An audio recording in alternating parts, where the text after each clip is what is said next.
내란 수계의 파면, 내란 종식의 시작입니다. 비상계엄 해제부터 윤석열의 파면까지 123일 동안 한마음 한뜻으로 힘을 모아주신 국민 여러분께 진심으로 감사드립니다. 내란 수계 윤석열이 파면된 지 벌써 나흘이나 지났습니다. 그런데 윤석열, 김건희 부부는 아직도 한남동 대통령 관저에 머물고 있습니다. 국민에게 큰 우환거리만 남겨놓고 떠나는 파면된 대통령은 국민에게 사과 한마디 없습니다. 참으로 어이가 없습니다.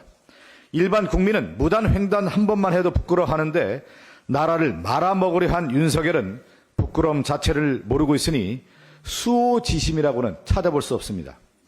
국민의힘도 그 윤석열을 빼닮아서 부끄러움을 모른 채 반성도 사과도 없고 내란을 인정하지도 않고 아무 일 없었다는 듯이 이상한 요구만 하고 있습니다.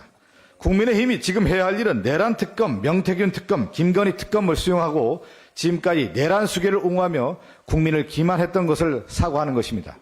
자신의 의무는 외면하고 권리만 주장하는 행태를 언제까지 반복할 것입니까? 이러니 내란 동조 정당, 헌정질서 유린 정당이라는 소리만 듣는 것입니다. 내란 수계가 파면되고 조기 대선 국면이 열리고 나니 그동안 연불에는 관심이 없던 자들이 이제와 제밥 내놓으라며 아우성을 치고 있습니다. 특히 검찰 독재 정권의 2인자로 정적 죽이기에 앞장섰던 한동훈 전 대표는 한심 그 자체입니다. 한동훈 전 대표는 검찰을 사병처럼 이용해 법치주의를 오염시켰고 사법 불신을 근본적으로 초래한 사람입니다. 심지어 비상계엄 해제 후에는 탄핵에 반대하고 총리 대표 공동 운영 정권이라는 불법적인 시도까지 했던 사람입니다. 윤석열 괴물 정권에서 가장 큰 역할을 한 장본인이 바로 한동훈 전 대표입니다. 그런데도 아직까지 그 어떤 사과나 반성도 없습니다. 오로지 자기 생존과 이익밖에 모르는 행태를 보여주고 있습니다. 더불어민주당은 이번 4월 임시회에서 내란 특검, 명태균 특검 등 정부가 거부권을 행사한 법들을 제2에 붙일 예정입니다. 국민의힘은 진정한 내란 종식을 원한다면 그리고 나라를 정상화하는 길을 걸어갈 생각이라면 특검 제2에 찬성해야 합니다. 내란 수계는 파면됐지만 내란 종식은 이제 시작입니다. 내란 종식의 길을 걸으라는 것이 국민의 뜻입니다. 헌정 질서를 부정하는 정당과 정치인이 아니라면 해야 할 일부터 하기 바랍니다. 내란 인정과 그동안의 행태에 대한 사과 그리고 특검법 동의 입장을 반드시 해야 합니다. 한마디 더 붙이겠습니다. 이 한덕수 대통령 권한대행이 마은혁 헌법재판관을 임명하지 않아서 헌법재판소의 구성권을 침해했다라고 하는 것이 헌법재판소의 의견입니다. 이 마은혁 헌법재판관은 국회가 지명한 임명 절차를 통해서 지명했기 때문에 당연히 대통령 권한대행은 소극적 행사로서 임명을 해야 되는 것입니다. 임명을 하지 않았기 때문에 우리 민주당은 유연한 행태에 대해서 당시 한덕수 총리에 대해서 탄핵을 했던 건데 헌법재판소에서 기각이 되면서 다시 돌아왔습니다. 그렇지만 그 과정에서 다시 한덕수 권한대행은 마은혁 헌법재판관을 임명하지 않고 더 나아가서 지금은 어떤 행태를 보이려고 하냐면 문영배 이미선 헌법재판관이 4월 18일 날 그만두고 임기가 다 되고 물러난 그 자리에 2명의 헌법재판관을 한덕수 권한대행이 임명하는 것이 아니냐라고 하는 지금 의심의 눈초리로 많은 분들이 쳐다보고 있습니다. 이거는 더 나아가서 유연제 행태를 더 적극적으로 행사하는 것이다. 이 문영배 이미선 헌법재판관의 자리는 대통령이 추천하는 자리입니다. 대통령은 뭡니까?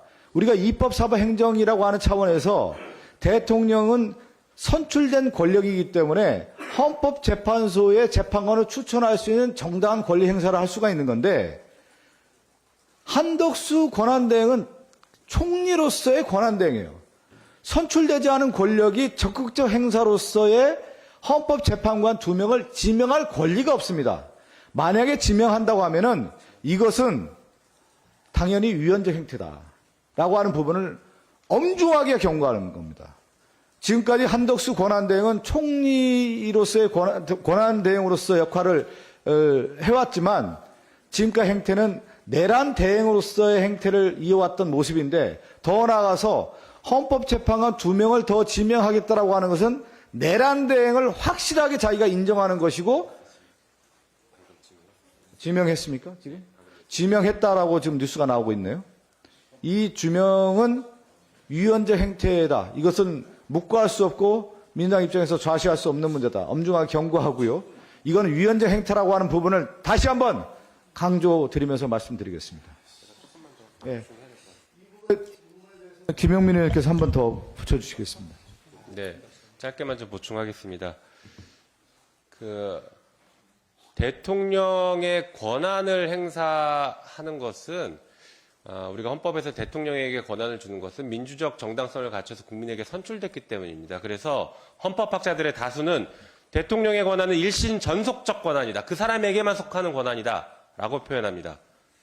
그래서 대통령이 유고사항일 때 권한 대행을 행사하는 사람은 이 일신 전속적인 그 사람에게만 속하는 권한을 필요 최소한의 현상 유지를 위한 정도만 대행을 하는 것이지 이 사람의 권한 100을 그대로 행사하면 안 된다라는 것이 모든 헌법학자의 동일한 의견입니다. 그리고 여지껏 헌법재판소나 법원에서도 같은 입장들을 계속 견지해왔습니다. 그런데 임명권을 행사하는 것, 그것도 헌법에서 가장 중요한 기관이 헌법기관이 헌법재판소의 재판관을 임명하는 것은 대통령의 고유 권한입니다. 이것은 대행할 수가 없는 권한입니다. 그래서 한덕수 권한대행이 지금 이미 대통령이 없는 상태의 권한대행이 돼버렸습니다. 이 권한대행이 지명하는 것 자체가 위헌이다. 한덕수는 처음부터 끝까지 계속 위헌만 행사하고 있습니다. 게다가 지명한 사람이 이완규 법제처장입니다. 이완규 법제처장이 어떤 사람입니까? 내란이 있은 그 직후에 안가회동에서 조금 전에 우리 부승찬 의원님 지적했던 것처럼 안가회동에 참석해서 이 내란 사태를 법적으로 어떻게 평가하고 어떻게 규정할 것인가를 논의했을 가능성이 매우 높은 사람입니다. 다시 말해서 내란에 아주 직접적인 공범일 가능성이 높습니다. 게다가 비상계엄이 선포됐을 그 즈음에 이완규는 어떤 짓을 했습니까? 가족들을 다 해외에 내보냈습니다. 자신의 가족들은 다 해외에 내보내고 어떻게든 살아보겠다고 하고 자기는 거기 남아서 비상계엄이 실패한 다음 날 안가회동을 했던 그런 사람입니다. 내란의 공범이고 죄질이 매우 안 좋은 사람이라고 국민들은 의심하고 있는 그런 사람을 지명했다는 것 자체가 아직 내란의 불씨가 꺼지지 않고 있다는 것을 명확하게 입증하는 것입니다. 민주당은 여기에 대해서 강력 대응을 하겠습니다. 이상입니다.